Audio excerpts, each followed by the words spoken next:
Back. Criminal charges against an ICE agent in Hennepin County for actions taken during Operation Metro Surge wasn't the only accountability measure taken today.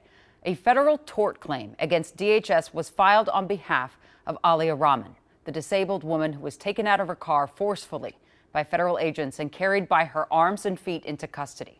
Rahman was never charged ever with any crime, but she and her team are now charging crimes were committed against her. I am autistic and I have a brain injury. Put me down.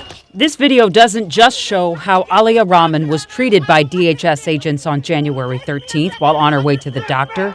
It also allows people, and now DHS higher-ups, to hear what she said to agents about why they should pause with how they handled her body that day. Just trying to get to the doctor and I'm autistic. She made it really clear from the start that she had a disability, that she was on her way to a doctor appointment, and that didn't change anything about the way that the agents acted. The treatment of Rahman as a person with a disability is a big part of the torts claim filed today, seeking money from DHS. The reason for a torts claim and not a lawsuit is, under U.S. law, it's nearly impossible to file a lawsuit against an individual federal officer or officers, the way a person can easily do with a police officer. So, you use a torts claim.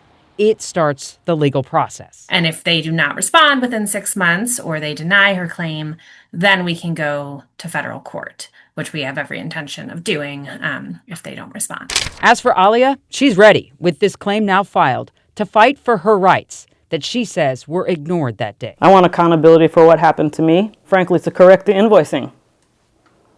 Let them pick up the bill for what they broke. Aliyah has tears in tendons and cartilage in both shoulders, a concussion and PTSD from that day, she says. Those injuries, on top of the brain injury she was seeking care for that day, are costly. The claim also said other rights of hers were violated, and those rights are lengthy. Assault, battery, false arrest, false imprisonment, negligence, gross negligence, trespass to chattel, and intentional and negligent infliction of emotional distress.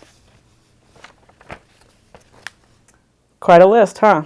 What isn't listed is Aliyah's loss of anonymity. The video and photos of her treatment and detainment were shown repeatedly all over the world. What do you see when you watch yourself in those videos?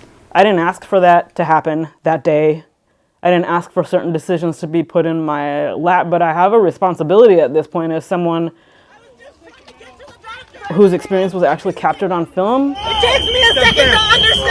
When I watch that video, I think about how I don't want to live in a country where coming into contact with public safety or immigration systems should automatically mean dehumanization. Even those of you who think, our policies should be hard on folks, hard is different than taking someone's humanity. The kinds of torts claims that are involved here are really the only tool people have for seeking accountability of DHS if they feel they were mistreated by ICE or Border Patrol during the surge in our state.